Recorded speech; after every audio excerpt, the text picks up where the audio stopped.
see it as a reading for each of them. That's traditional, I guess, isn't it?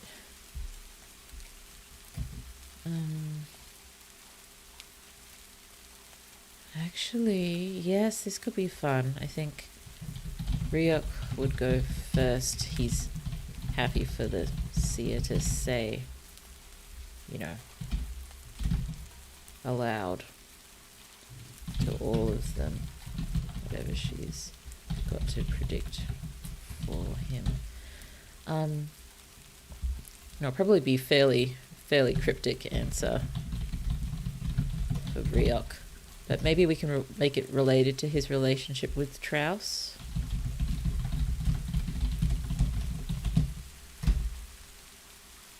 Then I think Citra was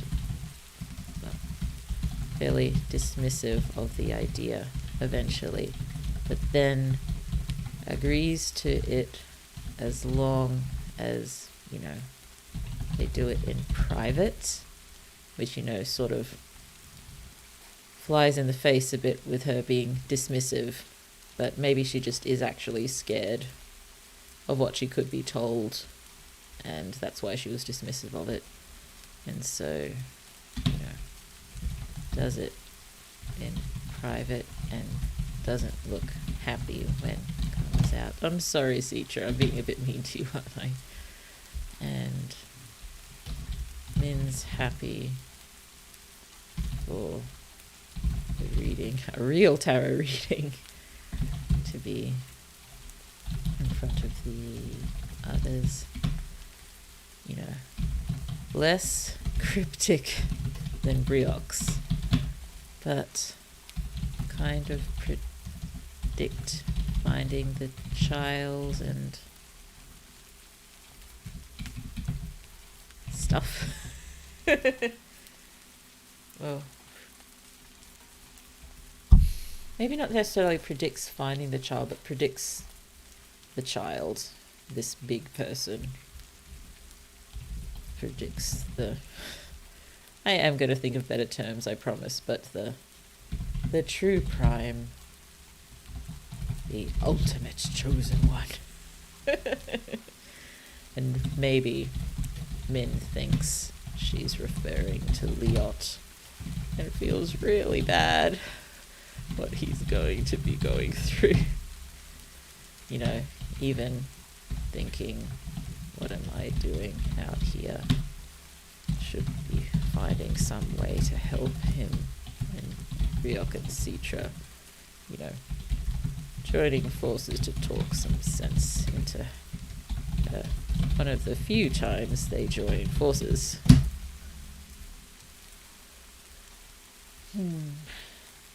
20 minutes. Maybe I should stop thinking about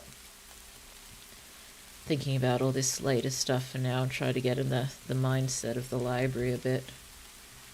So which side am I more comfortable talking on? Well, writing on, probably this side. And let's throw our chapter 1 outline over here. Everything's in different sizes. Excuse me, sorry.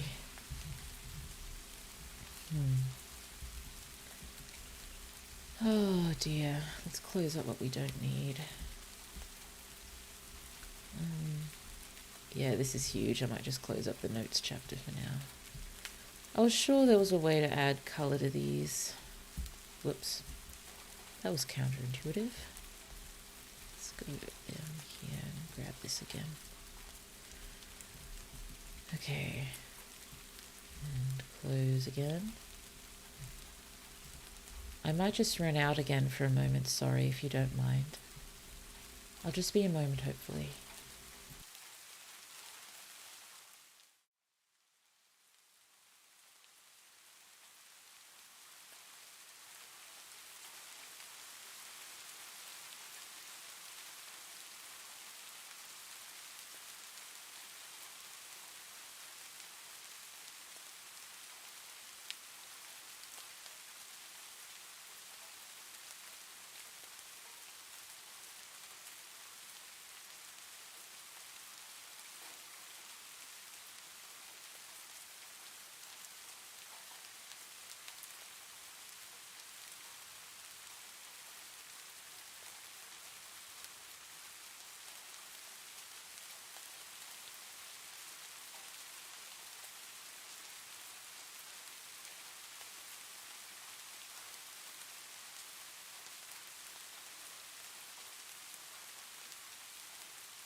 I'm back, sorry.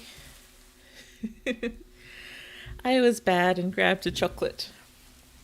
And then I forgot to fill up my water bottle, which was the main objective of that be right back moment.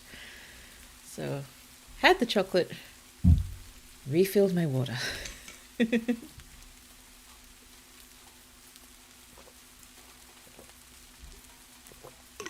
Okay. Yes, I'm not sure how much more I really want to do before we hit NaNoWriMo time. I think I just want to try to relax a little bit, if possible. I mean, I suppose we can just jot down here our thoughts for the old warehouse converted into a library / park / performance space. So just a general gathering area. Welcome back, almost NaNoWriMo time. It is, I am feeling quite anxious, but you know, that shouldn't really stop me. I'm used to being quite anxious most of the time. Oh dear. So yes, I'm just going to try to write down a few of the things that we thought about there for changing up the opening chapter, at least location-wise. So, old warehouse shelves converted into bookshelves by, you know, adding roughly crafted inserts, long rows of shelves,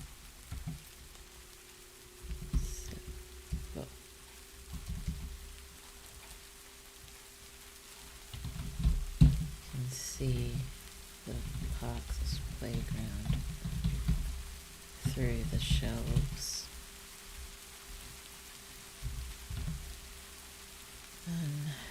So, simple play equipment, some plants that Min has, you know, gathered and grown. I probably won't say at that point that it was Min who did most of it. Probably mention with her plants that, you know, with her plants at the end of the chapter, that all the ones that wound up in the playground started here. And, you know, most of the dirt that she gathers winds up going there.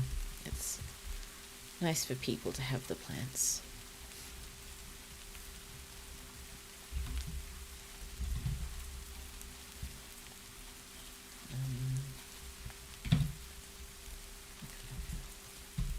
Seating in performance space,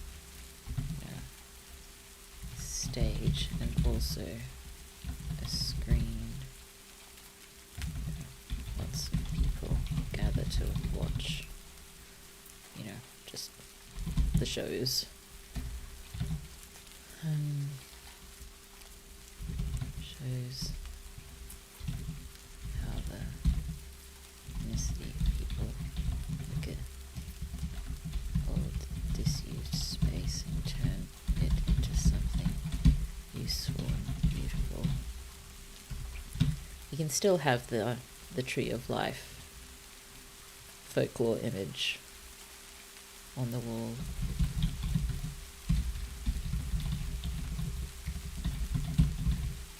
But all other furniture is quite, well, is old, but well maintained, kept quite clean. given this probably wasn't a, officially approved place, it's probably all run by volunteers, so Min would probably spend a lot of her time here. Just...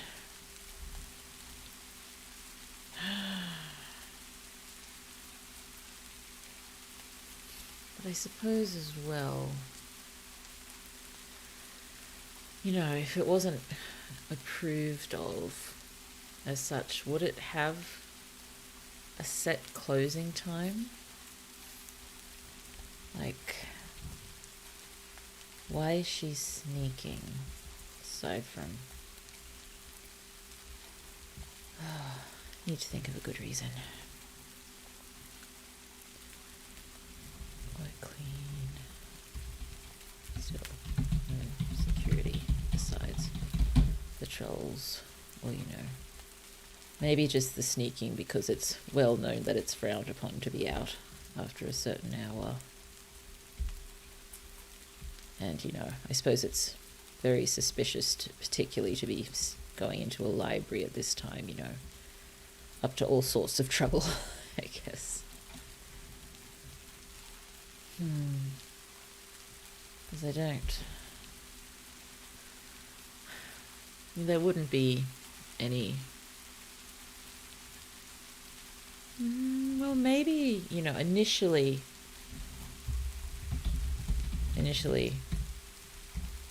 sprang up, without permission, has, gotten permission post hoc, has a very small staff and opening hours, because once they found out it was there, they'd probably want to have some sort of control over it and make sure that there's no books that they don't want these people getting hold of getting in this library. So yes, there is a reason. Still, it's a tiny neighborhood, very sort of low down on the ladder. So they're probably not going to care too much about security and probably not think that people would, even try to, it wouldn't even occur to them that, we could go into the library at 2 a.m. and read things we maybe shouldn't be reading.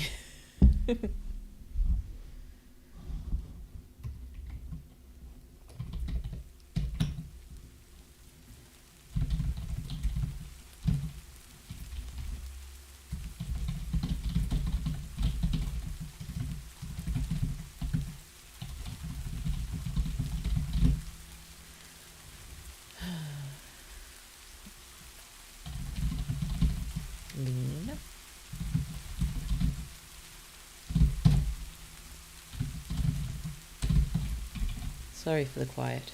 Just getting down some changes we'll need with Citras and their arguments.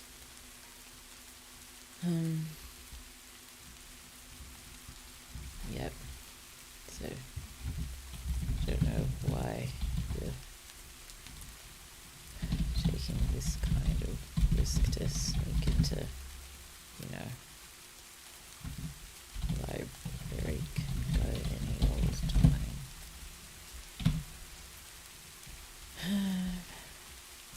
I guess one reason would be, oh dear.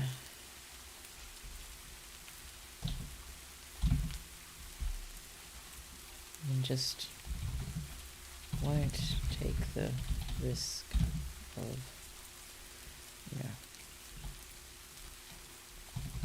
walking into anywhere more important. Because, she doesn't really do that. She'd be afraid of doing that. Sensibly afraid. Knows any punishment for breaking into this library would be quite small. Still trying to raise her fate however she can, but being, understandably afraid of taking too many risks to do it. And even though, Sisha maybe point out that taking that risk could really up her fate.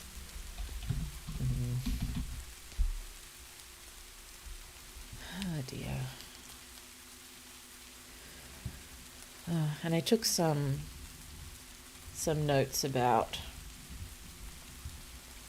I put them in part 3 prior to the tarot readings, the official good tarot readings for all the kids in men's class, that it's sort of a routine thing that they go through, explaining about fate and how it works and everything. Just make it a part of it, so it could give us a reason to sort of explain it there, because I'm not sure how we're going to just drop in naturally how fate works, really. So yeah, I think we've got to do it like that. Okay, coming up on 5 minutes. Oh dear. I'm not gonna keep going too. Oh dear, I think there's an error occurred. Is anyone else having problems? Give me a moment, sorry. Let me know if you're still seeing the stream. I'm getting something slightly unusual.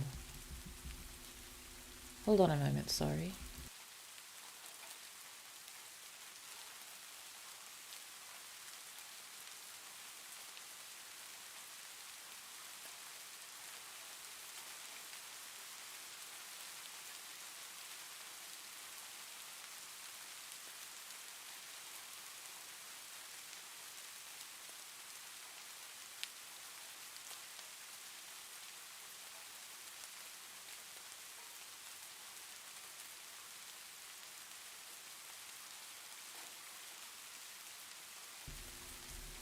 Thanks, sorry. Yes, still visible.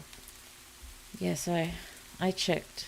I checked as well. It's still going here. It's just my view in YouTube Studio has stopped working.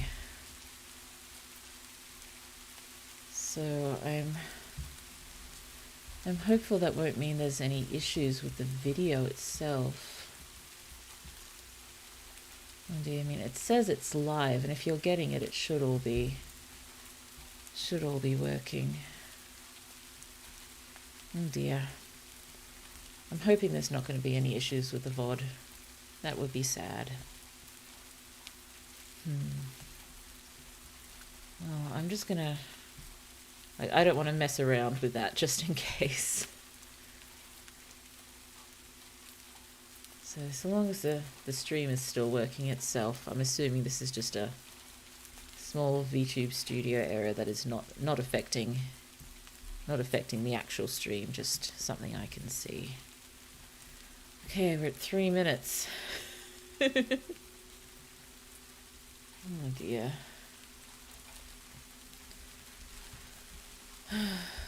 Sorry. Very, very nervous. I'm not going to try to get too far in. I don't even know how I'm going to start. Oh dear.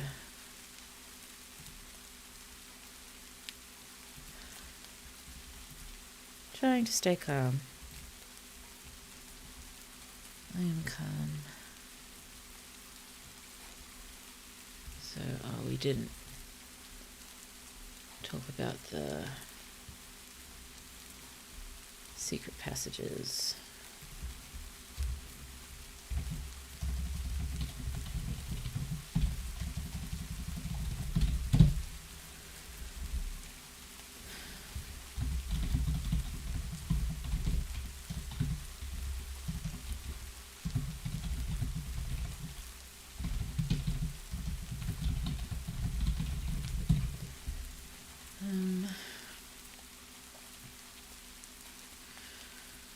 Oh dear. I've got no idea how I'm actually going to start it, so I'm probably just going to sit here for 5 minutes before I put any words on the page. But I'm not actually going to, try to write for too long, given I need to get to bed at a decent time. Oh dear. And I don't really want to start with the description of where she is. I prefer to maybe they walk through the area, or Citra. Where will Citra come from? So there's no windows. Approaching 40 seconds. Ah. Oh dear. Anxious, anxious, anxious, anxious. Yeah, I don't really want to start with the description of where she is. I don't think that's a hugely powerful way to start. So just start with her reading and being lost in her world. Coming up to 20 seconds. I'll see if I can I'll do a countdown at 10 and then just, sit here unable to do anything for a while. 10, 9, 8, 7, 6, 5, 4, 3, 2, 1. Happy November. Here we are. Why am I doing this again? This was a terrible idea.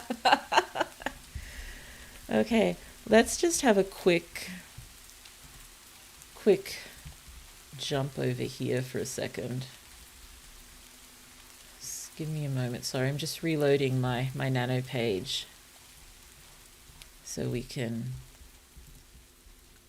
see more. Oh, hold on, sorry. Let's just fix this up. There we are. So, whoa. There we are. Sorry. So we can pop in words here, I guess. Well, yeah, update words like that. And I guess once we've updated the words, that'll take us to the graph.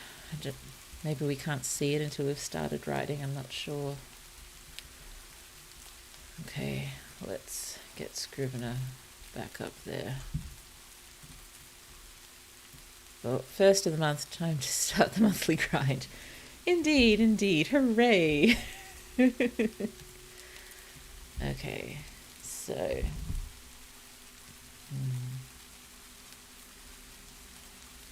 Oh dear, I'm just trying to think in my mind how I've started my other books. One of them was started more with kind of description of things, but that's a bit more of a flowy fantasy in nature sort of thing. And I do want this to be a beautiful place, but I think starting with Min is important. Okay, I hope you don't mind a small period of silence as I just try to figure out how to start this. So, what do we got here?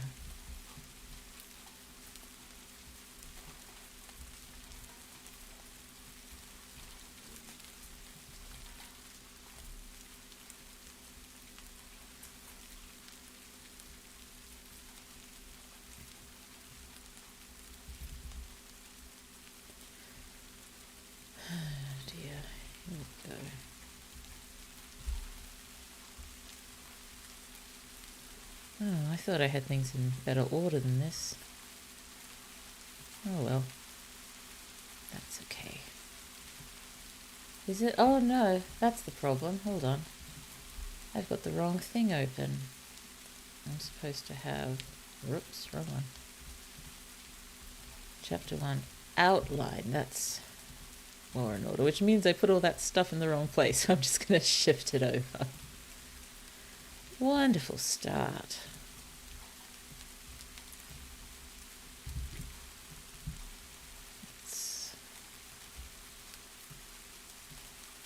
Let's just pop this at the top here. And close our notes and get back to here. Oh dear. So Min is absorbed by her reading. Pile of books. Refocus. Well, I'll try not to worry too much about the idea of needing a good first line, sorry, to start with, but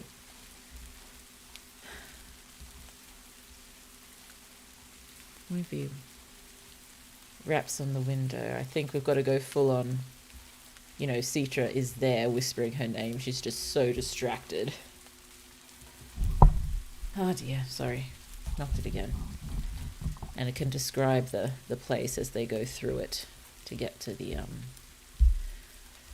secret passages and whatnot.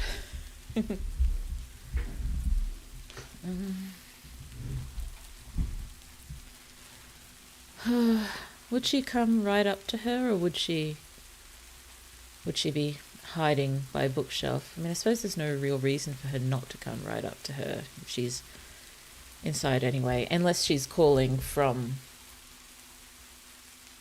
or signaling from the entrance of a secret passage. That might work better.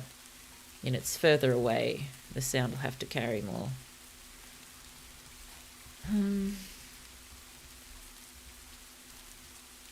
Yeah, I'm gonna lose these notes, but that's okay.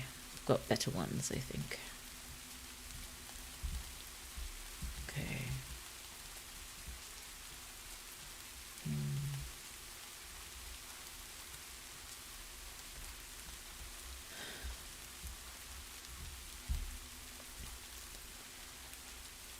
I don't know.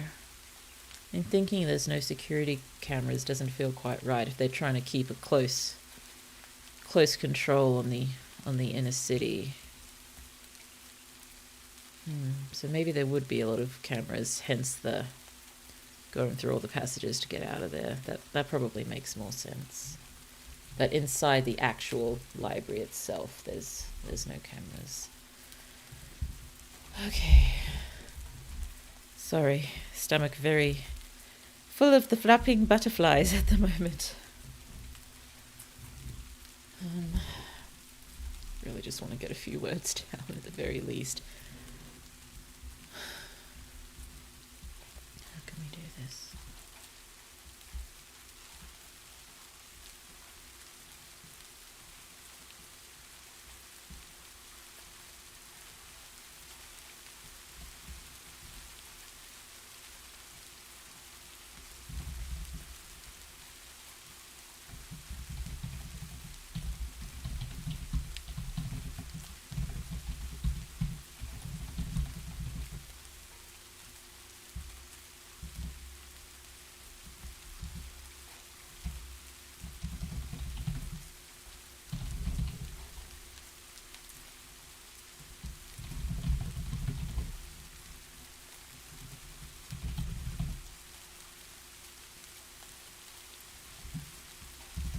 Why can't I spell fingers?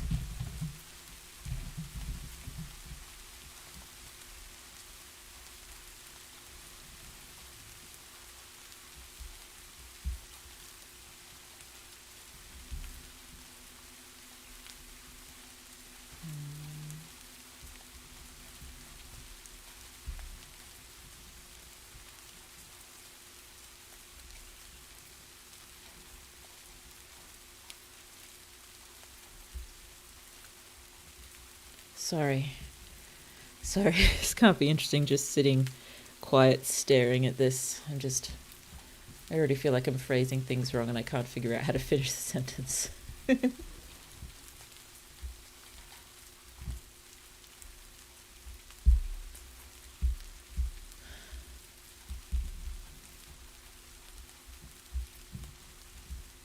I'd have to use page again in the same sentence, and I don't like doing that. So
Blah.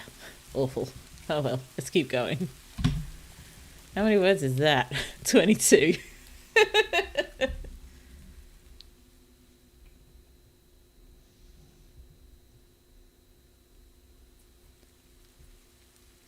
Makes more sense to have it spilling from her eyes, but I already have. Okay, let's switch that around. Don't want to do too much of this, but it's not gonna stay like this. It's a first draft. First draft only. Everything will get better.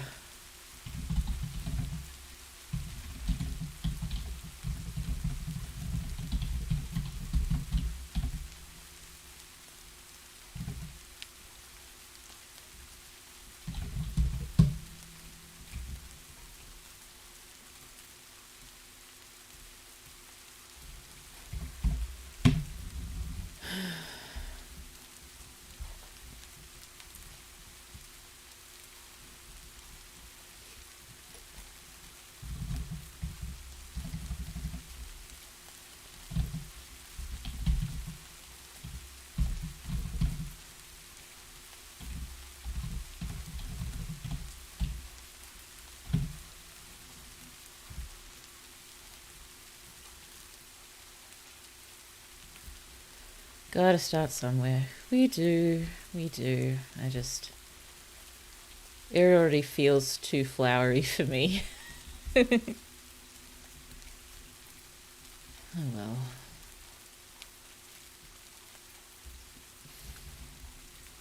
Because I don't really like eager there. Let's swap it for keen curiosity, because at least then we've got some alliteration to maybe spice things up a little bit from the floweriness. Oh,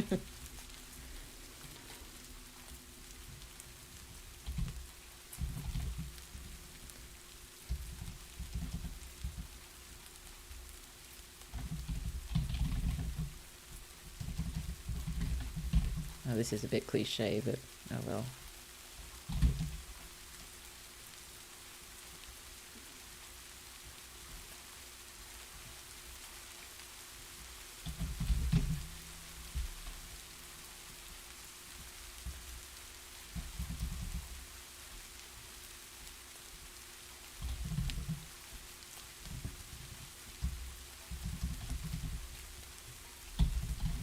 Worrying.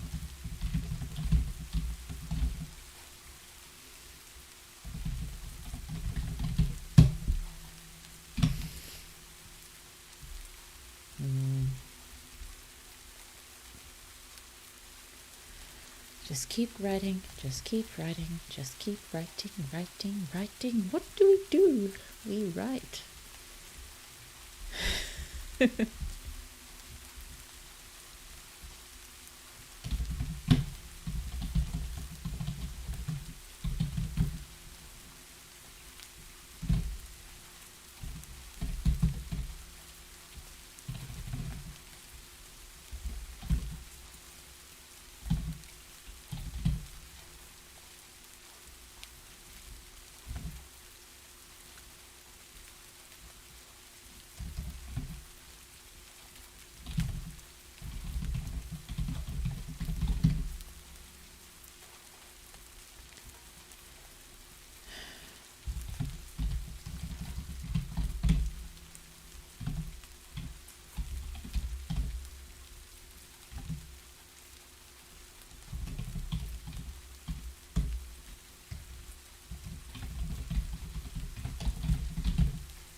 One tone.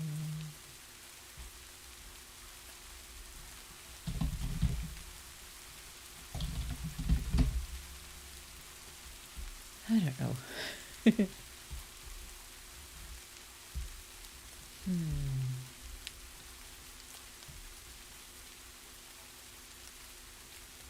Something else random that she wants to read.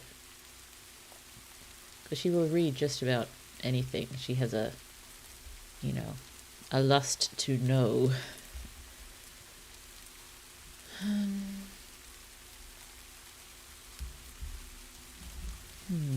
Taught her how to.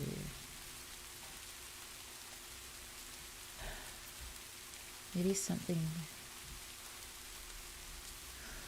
to do with not cooking.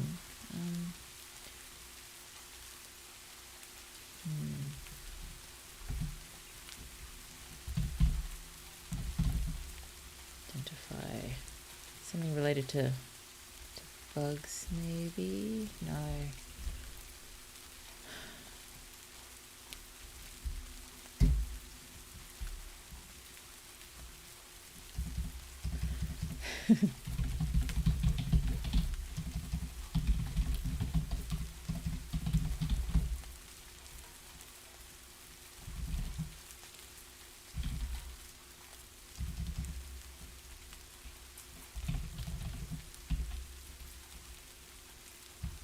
We'll keep it simple.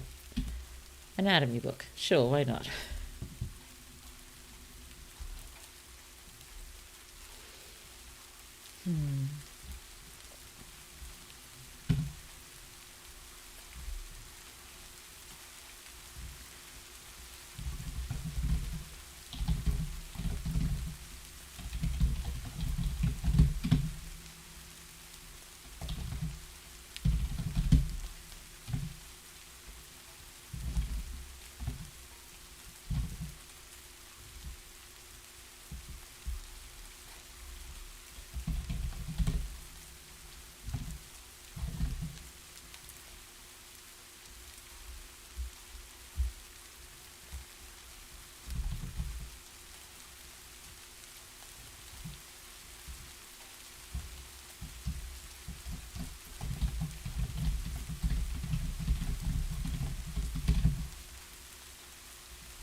Well, not safely.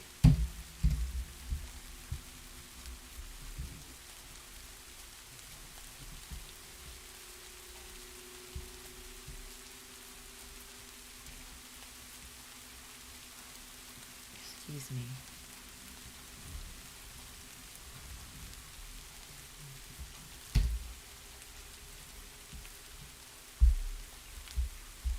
Seems too long for an opening paragraph, but I'm sure I'll fix things up later. Sorry for such a long period of quiet. Oh dear. I suppose given it's the first day in the first paragraph, I might as well read it out loud, no matter how much it makes me cringe. Worn paper crinkled beneath Min's fingers as she turned her page, keen curiosity spilling from her eyes as they roved faded ink at top speed. She pulled her knees closer to her chin, huddling, burying her nose in the sweet, musty pages. On a rickety table beside her teetered pile's not a great word, stack is better. Teetered a stack of books. Need more. A thick stack of books. Most already leafed through. History, biology, astronomy. One weighty tome taught Min the name of every bone in the human body. When she might put that knowledge to good use, Min still didn't know. Still, she wanted it. So she took it. Make that a paragraph. You stole it, and in a voice tried to apply a harsher term, but Min paid it little mind. Knowledge couldn't be stolen, only shared. And here's another paragraph. It just so happened to partake of this knowledge sharing, Min had to break into a library at 2 a.m. 139 words, not bad. Okay.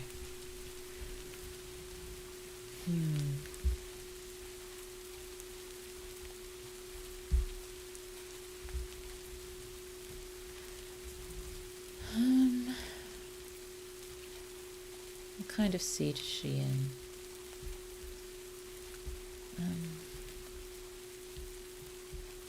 I was thinking there'd just be wooden chairs, but there might be a worn armchair there, and if there's no one else there, it should be in there. There we go.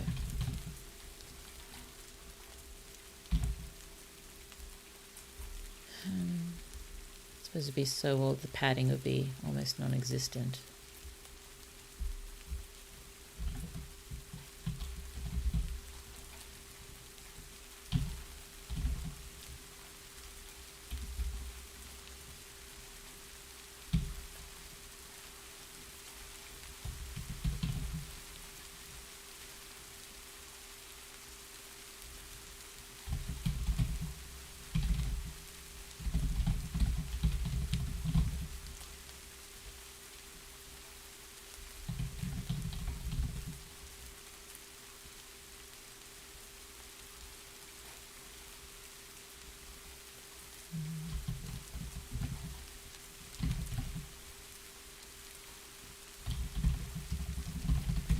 I'm sorry, it's terrible.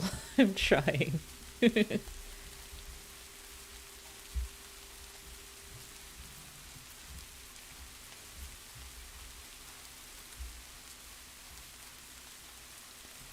I need to put something there about it being sore. I just can't figure out how to quite do it.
I suppose what's making me feel a bit twitchy is that it doesn't quite sound like me and my style. But I suppose this is a very, very different book to my main magical project, and that has a very, very specific voice. I suppose it just doesn't sound like Min has a voice yet. I mean, I don't like writing as sort of a far-off third-person narrator. I want to be, right on their shoulder, sort of writing in their voice. But I suppose she is reasonably thoughtful and quiet and intelligent, so I suppose this could work for her. I'm just used to writing almost the opposite of that. Oh dear. What should we do? Do you think we should try to reach 500 words before I go to bed, or is that really pushing it? That might be really pushing it. I mean, I guess since our aim is... I might try to push up my aim from... I think the general nano aim to reach the 50,000 is 1,667 words a day. So I might try to aim, if I can, for very slightly above that, maybe 1,700, just to try to keep slightly above the curve if possible. But yes, only just starting. I'll be doing most of this tonight. But the voice will come out more the more we read of her. I hope so. I hope so. I suppose it's just, I have gotten a few comments on the voice of Kaz in my main project, and all the comments have been, wow, this is really, really good for voice.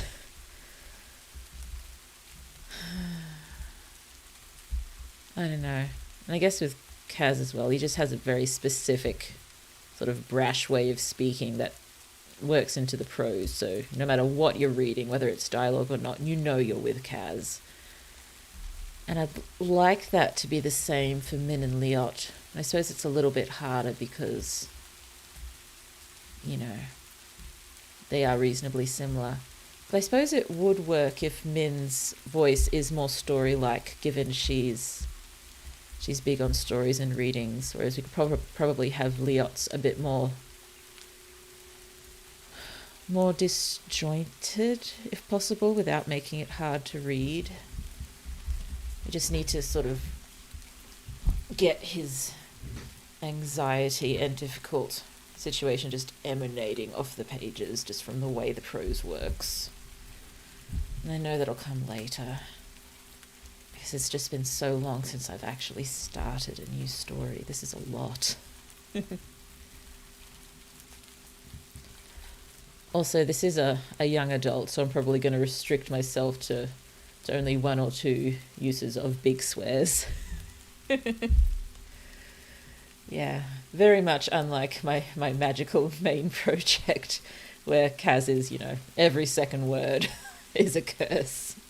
And I wanted so much for that to be a young adult, but I think it works better as an adult book and an adult series for adults who like the style of young adult stories. Like me. Okay.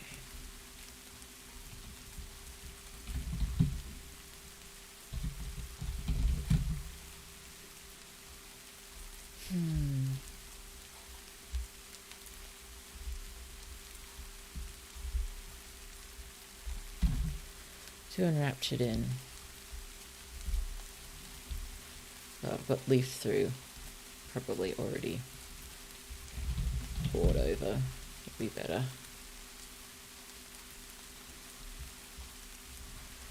And I'm guessing if it's common to have sort of an inner voice in Min, you know, trying to make her feel guilty or bad, but she's just sort of gotten used to ignoring it, or ignoring this part of her.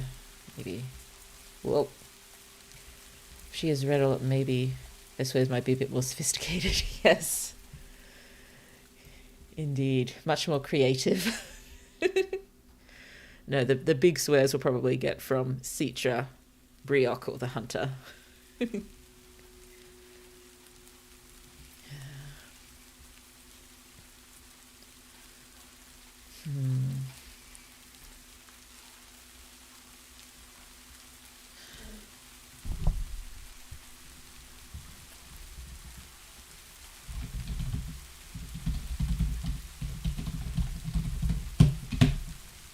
Mention fingers twice on the same page, given it's not, you know, one sentence after the first one, should be okay.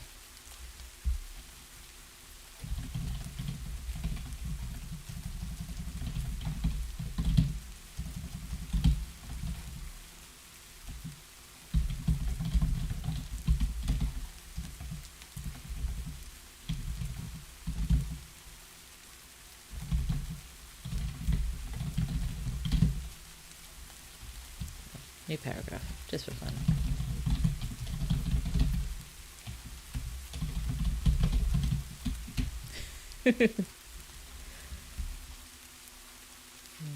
Oh, we're over 200 words. Hooray.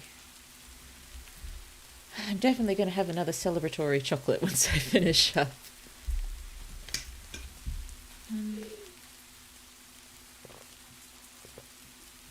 It's been November, almost half an hour already. I hope it doesn't take me this long to write this many words on stream most nights, otherwise we're never going to get anywhere, are we? I suppose I'm still doing a lot of chatting. I might just have to tone down the chatting to just try to get stuff done. Can I just ask, I'm so sorry, can you read reasonably well what I'm writing here, or should I make the text larger? Oh, it's only 12. I'll make it 14 at the very least.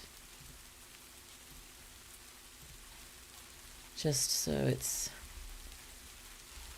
less of an issue if I'm not reading everything out loud. Maybe we should put a silly simile or something here. Like to read like something. Light to something. I don't feel like thinking of the analogy here, but something sweet.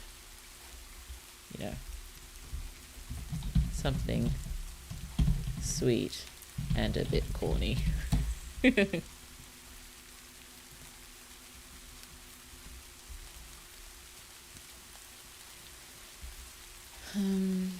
And possibly have, 2 examples. It's legible on my phone.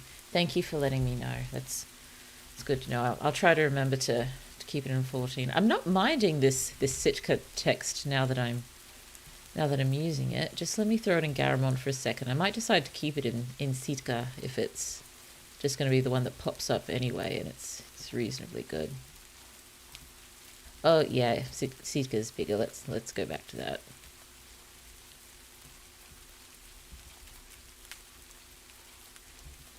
Oh, which Sitka was it? Was it not that one? Which one was it? Lost it now. Sitka small? Let's just have a look here. Sitka text. Okay.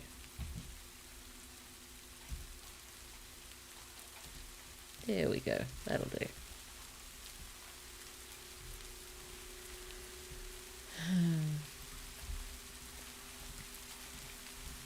Then possibly, something a bit more down to earth.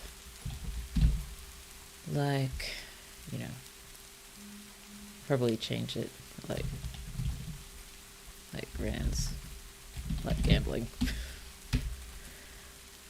I don't really want to make out Grant's gambling problem to be huge. I mean, it's a problem given their situation, but, they don't do it a huge amount. But still, kind of like having a more down-to-earth one to drag us back from this sweet and corny stuff, whatever it turns out being.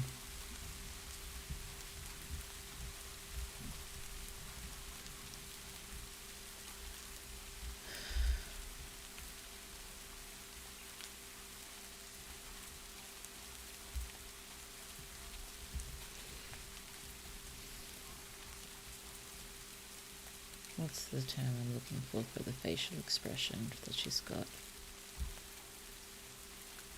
I don't think lax is quite what I'm after.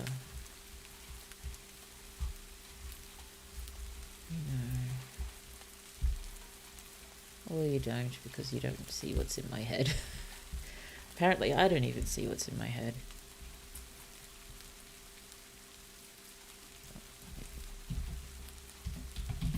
Sounds better.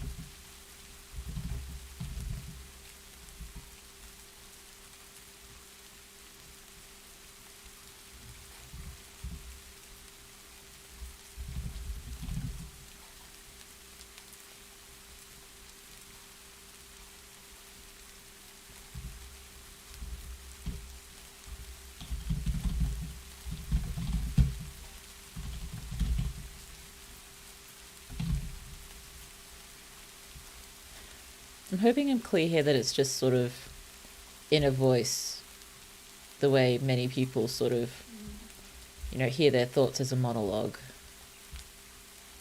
as opposed to she is hearing voices. She is not hearing voices. Hopefully that's clear.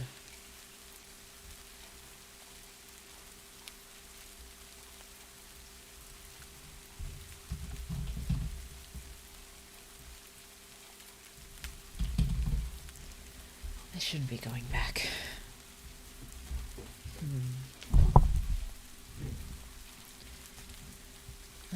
I think we've at least got to get Citra in here. Hopefully tonight we might even be able to finish the chapter. I say with hope. I mean, if I'm hoping each chapter to be about 2,000 words, very, very roughly. I suppose it is doable to try to do a chapter a day, but I think that might be a little much.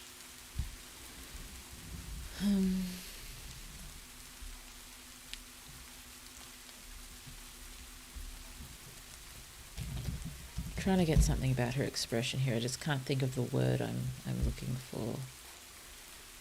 The closest thing I can think of is loose, but it's not quite right.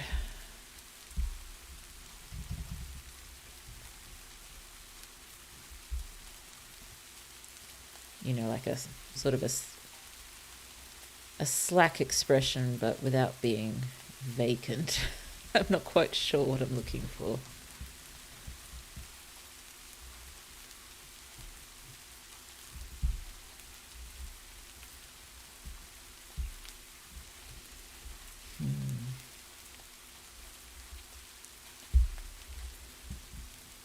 Oh dear.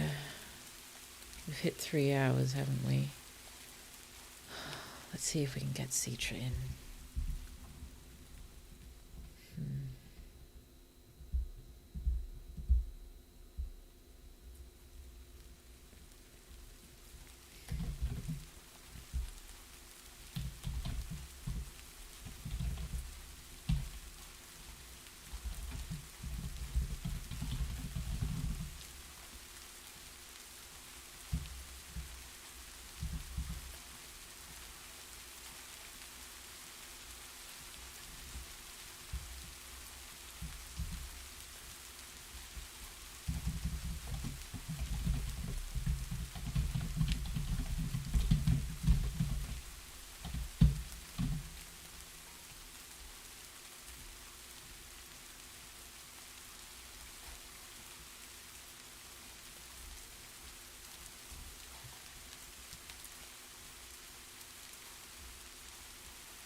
I suppose there's only so many people who would see her reading, so possibly according to Citra.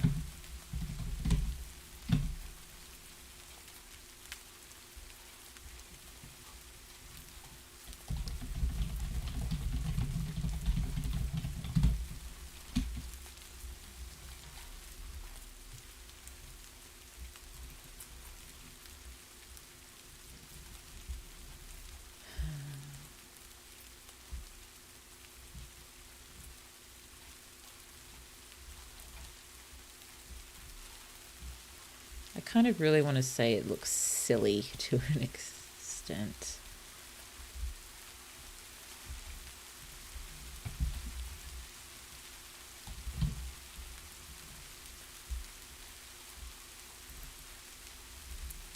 Slowly.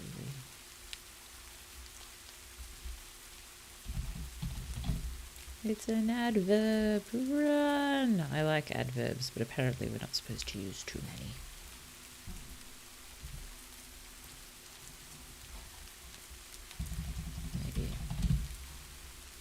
Is better.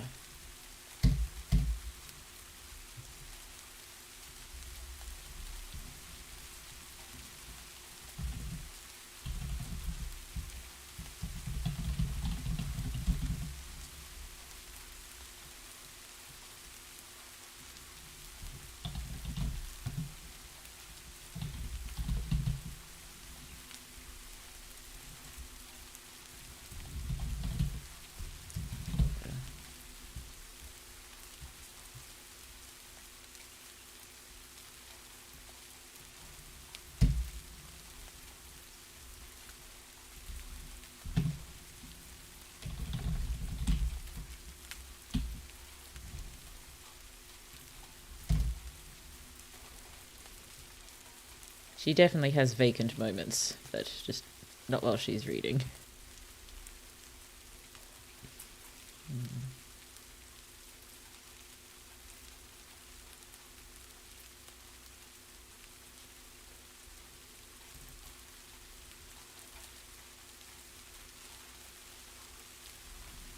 Vacant doesn't sound right, though.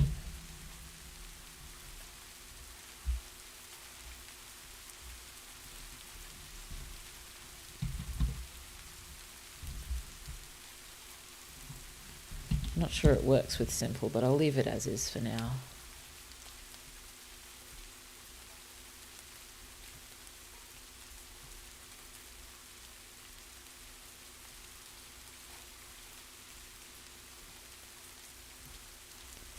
Still just really want to use silly and happy, but I'm just not sure it works with the style we've got going at the moment.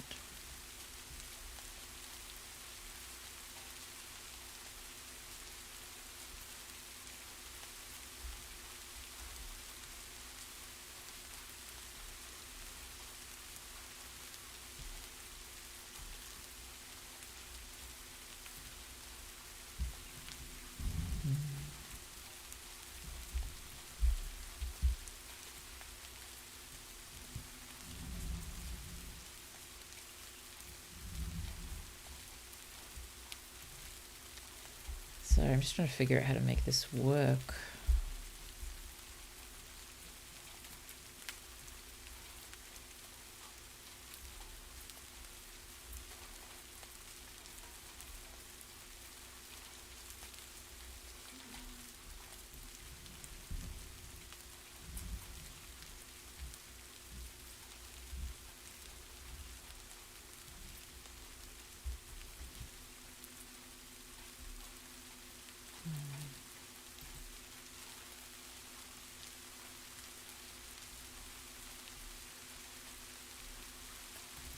There we go.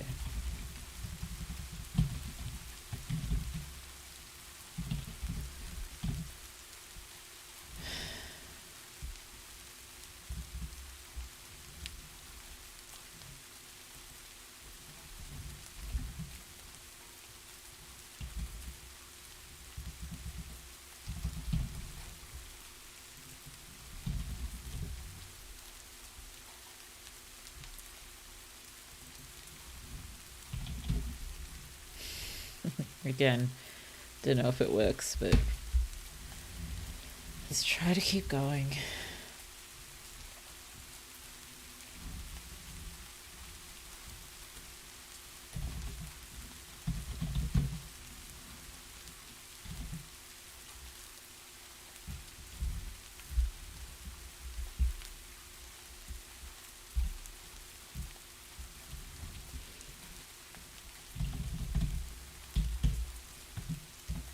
No story, let's just keep it, really simple.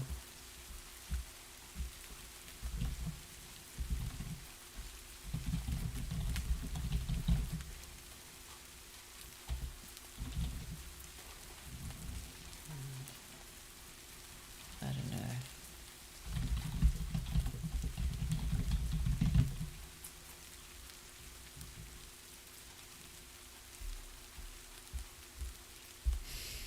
I don't know, some sort of weird mistake. Princess Flora. I don't know.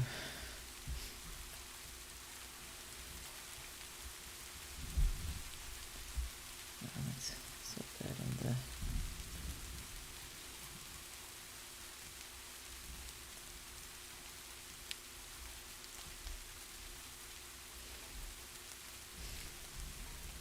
I'll change it later.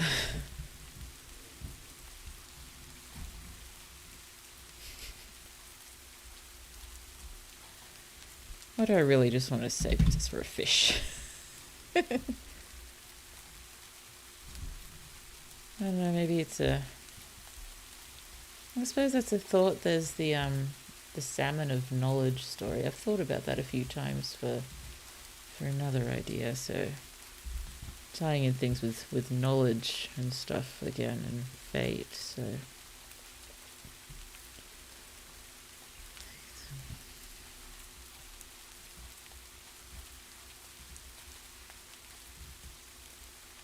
Yeah, don't worry. I'll definitely fix that later.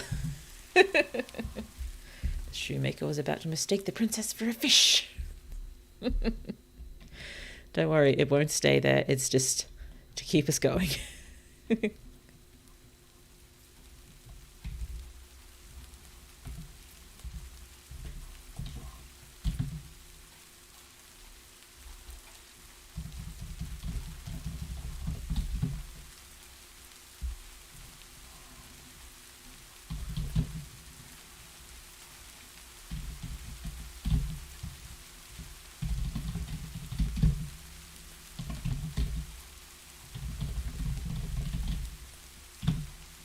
Excuse me, sorry.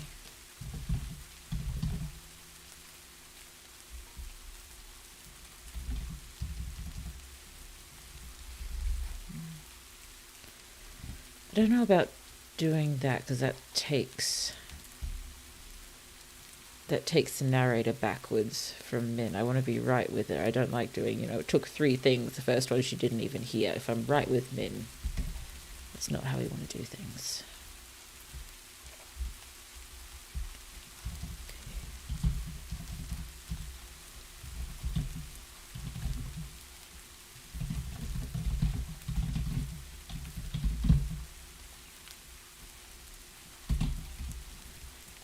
So let's throw this up here.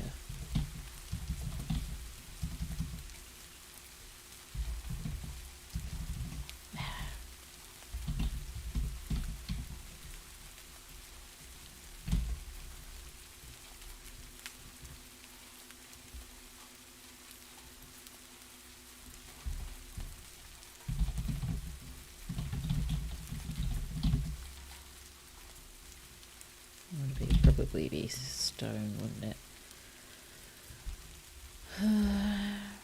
Well, there probably wouldn't be a lot made out of wood. It'd be all stone and metal. And all of the paper would have been recycled from stuff salvaged after the apocalypse, and possibly they've learned how to, 3D print paper or something. Or, a paper alternative. So maybe it's not exactly paper, it's a paper alternative, but they still just call it paper and it still behaves like paper. But maybe we should give it a slightly different name. I'll just like that and put a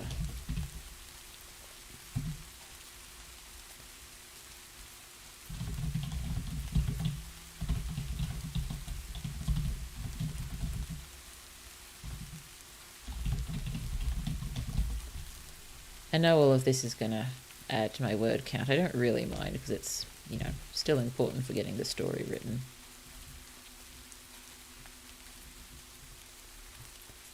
Don't worry, I'll definitely think of something much better here. I just wanted to keep it moving.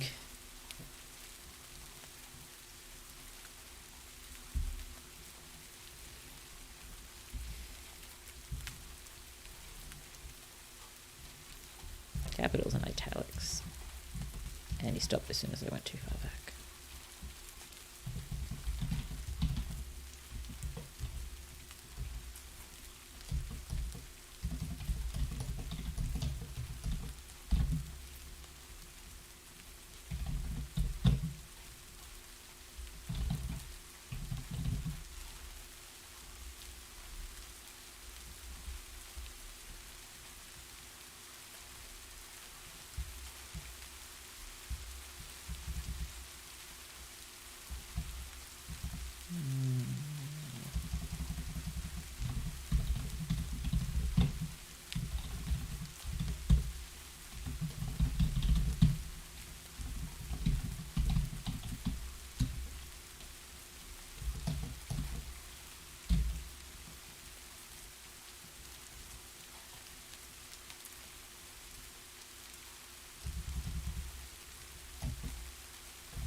so got that now. I want to move the knuckles on stone down here.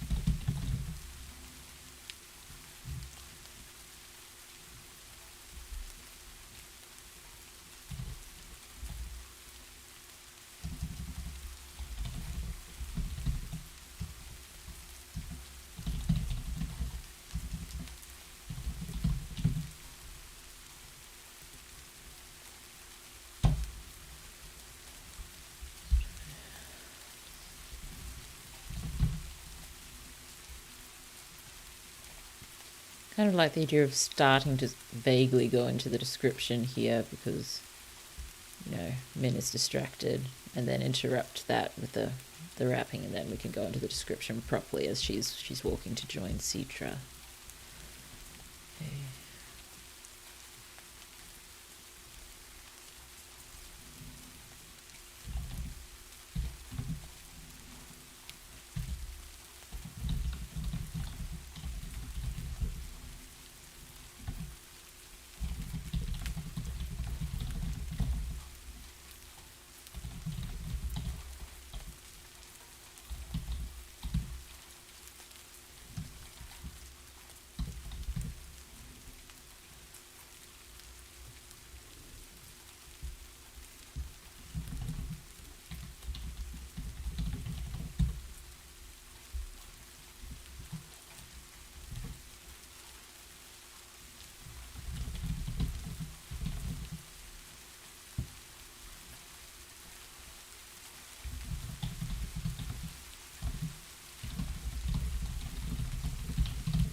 Okay.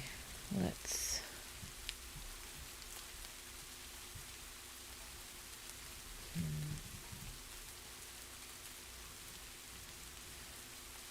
I think I'll probably stop there. I'll just go back and just for fun, we'll read what we've got, and I'll just sort of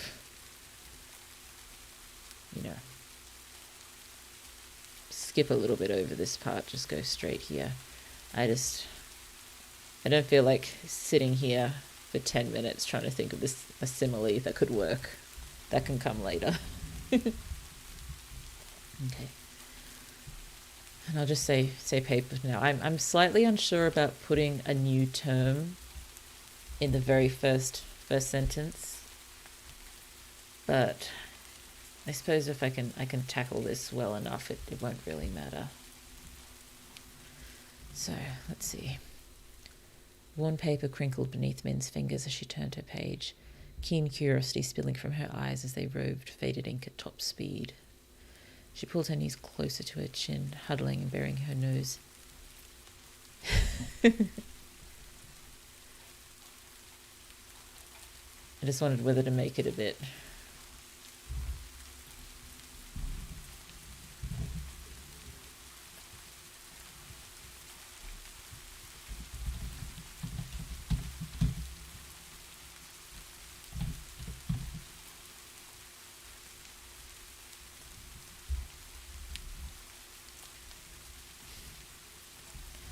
I don't know.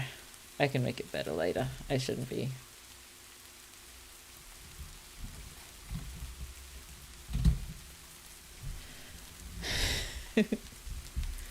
I shouldn't really be going back reading because I'll be tempted to change things, but it's difficult to know what else to do and trying to write it like this. Worn paper crinkled beneath Min's fingers as she turned her page, keen curiosity spilling from her eyes as they rode faded ink at top speed. She pulled her knees close to her chin, huddling, burying her nose in those sweet, musty pages. On a rickety table beside her teetered a thick stack of books, most already pored over. History, biology, astronomy. There's not many on history, but I suppose there'd be a few. One weighty tome taught Min the name of every bone in the human body. I want to add a little bit more there. I'm just put a note.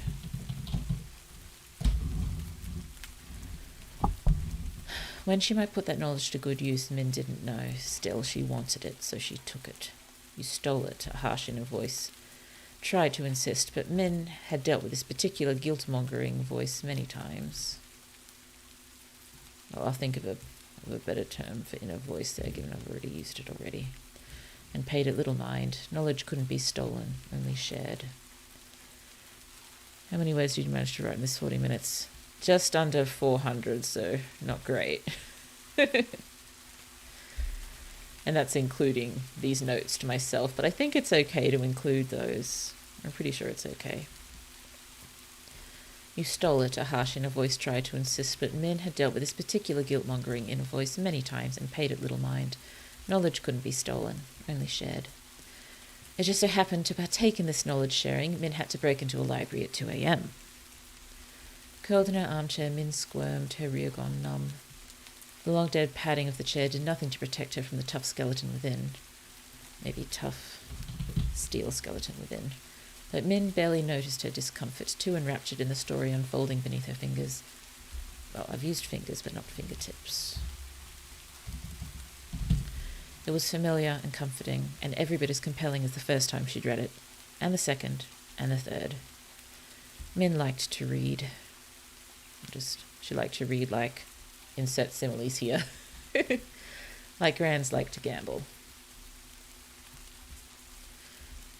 Maybe just add and given she does like to read, and she possibly does have a slightly more, I kind of like the idea of her prose being slightly more poetic before being pulled back to earth randomly.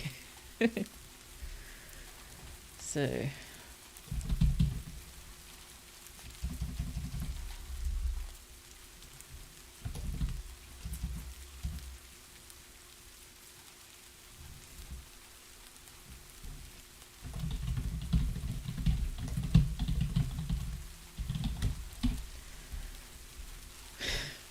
this could work.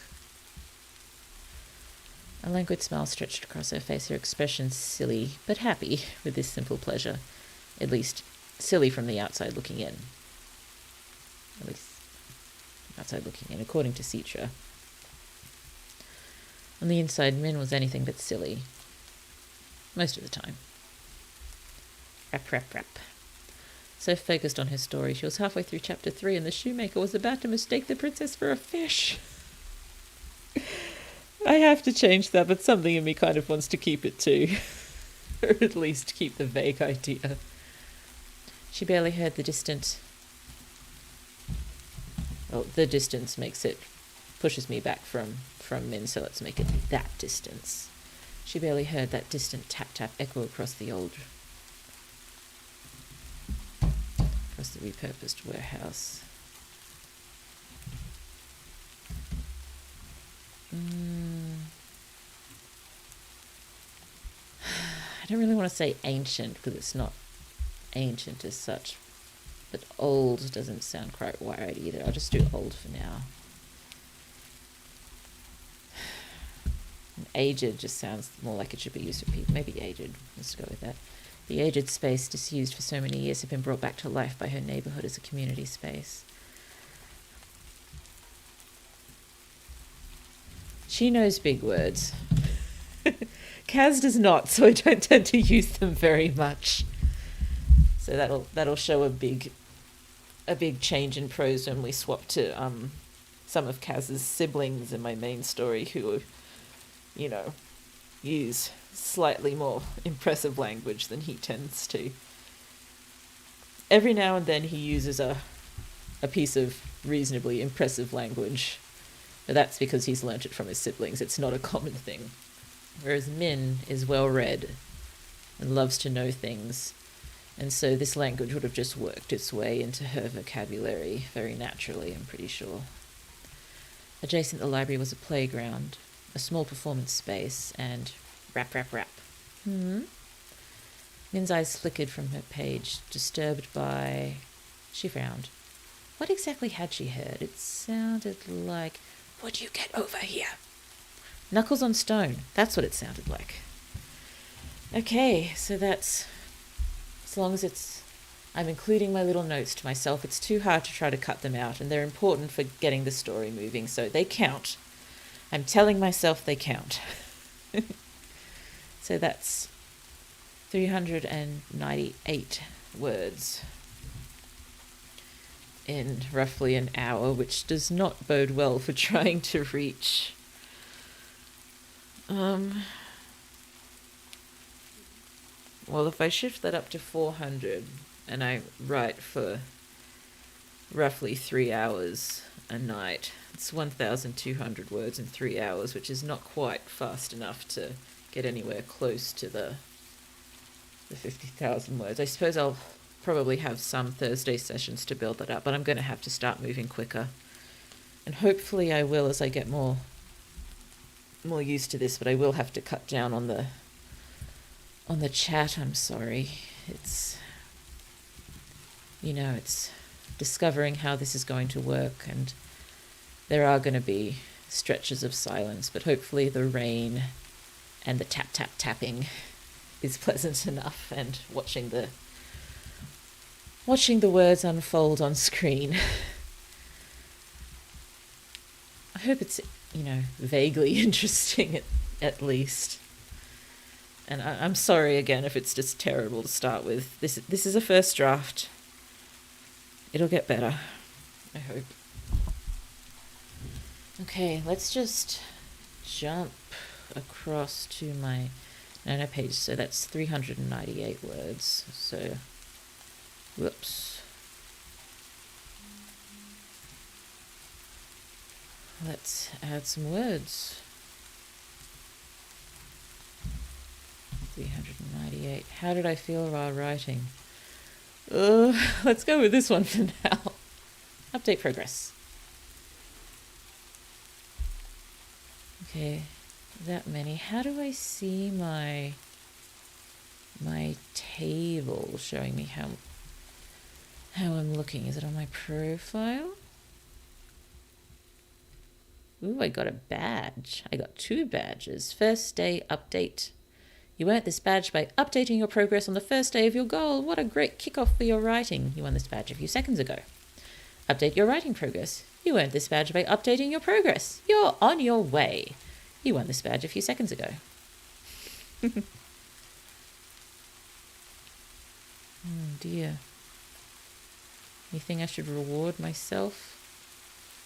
Planner. You'll have an outline or at least lots of helpful notes.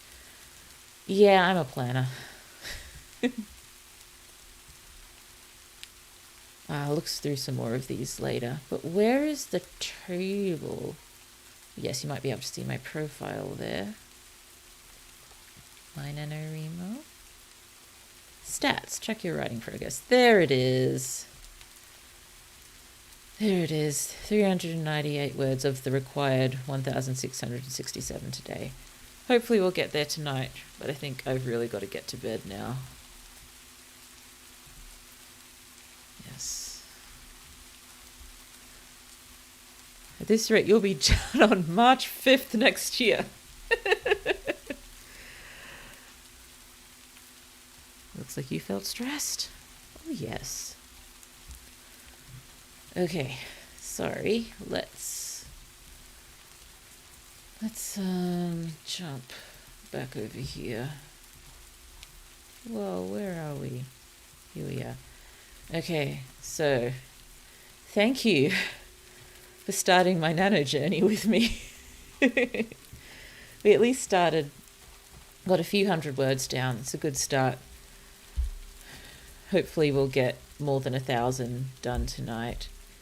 I'm really hoping once I sort of settle into a bit of a groove, we'll start to tap out a few more words. I know some days will definitely be better than others, but not a bad start. Not a bad start. Just a first draft. It's just a first draft. We'll get there. We will. Possibly not this November, possibly not till the end of next year or the year after that, but the story, it'll get done. It'll happen. Okay. So it's that time. I will maybe see you tomorrow. I hope you have a lovely rest of your evening, morning, day, wherever you may be. Oh dear. Let's sing. I'm taking my headphones off because I prefer not having the headphones on when I'm singing. And I keep getting startled by how loudly I'm speaking. Okay. Thank you so much again. Might see you tomorrow. And happy November. Happy NaNoWriMo. Okay.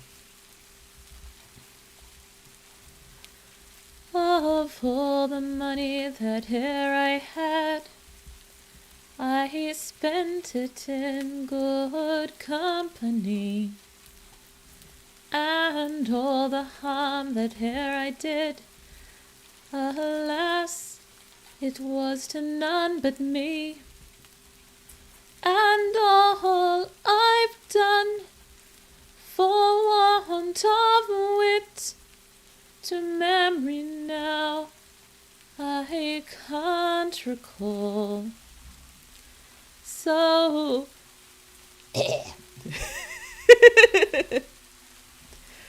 so fill me to the parting glass.